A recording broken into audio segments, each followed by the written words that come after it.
네, 안녕하십니까. 중학교 2학년 제자 여러분. 우리는 이제 3강 외심에 대한 공부를 했고요. 선생님이 이제 외심에 대한 내용을 정리해 드려야 됩니다. 물론 당연히 정리를 해야 되는 게 의무지만, 4강으로 가면 내심을 뱉는데요. 외심의 정의를 완벽하게 얘기하는 얘기를 완벽하게 얘기할 수 있는 힘을 길러야 정의만이라도, 스토리만이라도, 기본적인 성질만이라도 완벽하게 얘기할 수 있는 연습을 하셔야 내심으로 가서 헛갈리지 않습니다.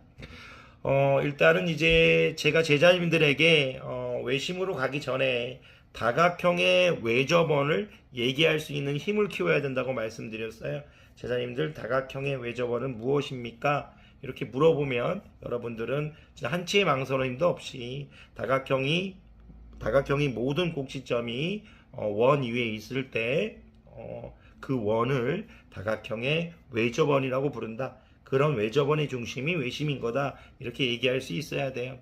그러면 제가 이제 삼각형의 이제 외심의 정의를 물어볼 수 있겠죠. 그러면 학생들이 이렇게 얘기할 거예요. 삼각형의 외심의 정의는 삼각형이 모든 꼭지점이 이제 그 원 위에 있을 때 삼각형이 모든 꼭지점의 원 위에 있을 때 그 원을 삼각형의 외접원이라고 하고 그 원의 중심을 이제 외심이라 부른다. 이렇게 이제 얘기하셔도 됩니다. 아주 완벽한데요. 근데 이제 일반적으로 삼각형의 외심의 정의를 딱 물어보면 이런 이제 스토리 관점에서 얘기하는 건 아니고요. 외심을 찾는 이제 관점에서 얘기해야 돼요. 삼각형의 외심의 정의는 뭐냐 이렇게 물어보면 외심을 어떻게 찾죠? 삼각형에서 그 관점에서 얘기하실 수 있어야 돼요. 세 변의 수직이등분선의 교점이죠. 이렇게 얘기하실 수 있어야 됩니다. 암기법도 얘기해 드렸죠. 삼각형의 세 변의 수직이등분선의 교점 이렇게 얘기해도 되고, 또는 삼각형의 이제 두 변의 수직이등분선의 교점 이렇게 얘기해도 돼요. 왜냐하면 두 변의 수직이등분선의 교점만 구해도 나머지 한 변의 이제 수직이등분선이 그 교점을 지나게 돼 있거든요. 그런 스토리는 나중에 이제 외심 내심이 끝나서 이제 전체적으로 볼 수 있는 힘이 있을 때 가르치겠고, 여러분들한테 이제 너무 많은 걸 가르치려고는 안 했어요. 지금 여러분들이 마음속에 느끼고 좀 쉽게 받아들이는 게 이제 먼저니까. 그래서 이제 여러분들이 삼각형의 외심의 정의를 얘기할 수 있어야 되는 거예요. 첫 번째, 세 변의 수직이등분선의 교점. 그러면서 여러분들의 외심의 성질 하나가 바로 나와야 돼요. 외심은 이제 삼각형의 꼭지점과 연결했을 때 꼭지점과 다 반지름이죠. 원을 그릴 거니까. 그래서 외심의 성질 바로 나와야 돼요. 외심에서 삼각형의 꼭지점에 이르는 거리는 모두 같다. 삼각형의 세 꼭지점에 이르는 거리는 같다. 이렇게 바로 나와야 돼요. 그래서 제가 여러분들한테 외심의 정의 이렇게 물으면 바로 나와야 되고, 외심의 성질 이렇게 물으면 바로 나와야 되는 거예요. 그러면서 선생님이 두 번째 여러분들에게 가르친 건 외심의 위치였죠. 삼각형을 세 가지로 분류할 수 있는데 삼각형마다 외심의 위치가 다르다 이거예요. 예각삼각형은 삼각형의 어디에 있죠? 내부에 있고요. 직각삼각형은 삼각형의 이제 빗변의 중점이 있고요. 둔각삼각형은 삼각형의 외부에 있습니다. 그 그림을 원을 통해서 그리실 수도 있어야겠죠. 못 그리면 교재 보셔야 되는 겁니다. 그런 다음에 선생님이 외심에서 이제 각에 대한 활용을 했어요. 선생님이 기본적으로 이제 삼각형을 하나 그려놓고 외심을 딱 그리면 외심과 꼭지점을 딱 연결했을 때 이등변 삼각형이 세 개가 생기죠. 각각의 이등변 삼각형이 합동은 아니지만, 물론 나중에 정삼각형의 외심에서는 합동인데요. 일반적으로 이제 일반적인 삼각형에서는 외심과 꼭지점을 연결했을 때 세 개의 삼각형이 전부 합동은 아니죠.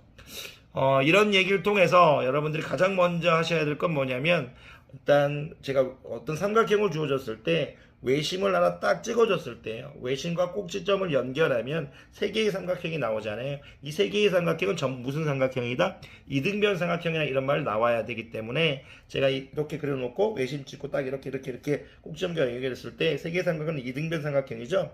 요쪽 각을 X, 요쪽 각, 한쪽에 이등변 삼각형 각을 X, 그리고 요쪽 밑에 있는 이등변 삼각형 각을 Y, 그리고 오른쪽에 있는 요 이등변 삼각형 우측 또는 여러분들 좌측, 어쨌든 뭐 여기가 우측이면 여기가 좌측, 여기가 좌측이면 여기가 우측이니까 뭐 그런 건 중요하지 않은 거고요.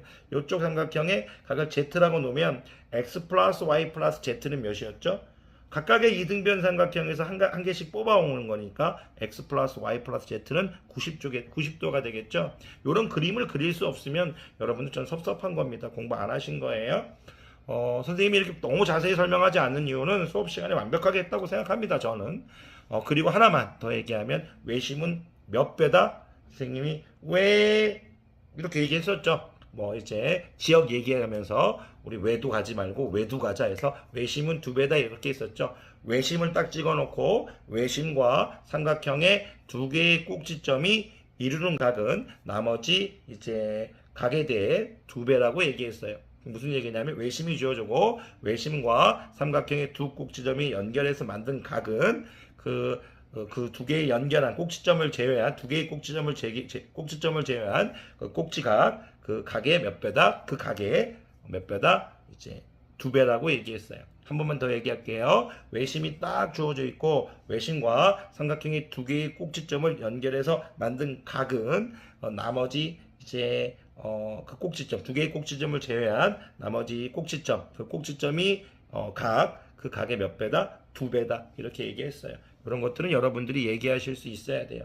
제자님들 믿을게요. 이러면서 여러분들이 제가 선생님이 가르쳤던 기본적인 문제들을 다시 한번 풀어보면 선생님이 너무 행복할 것 같아요. 도형의 문제를 한 번만 풀어보는 건 절대 상위권이 될 수 없습니다. 첫 번째 풀 때 같은 문제를 첫 번째 풀 때와 두 번째 풀 때, 세 번째 풀 때 느낌이 달라요.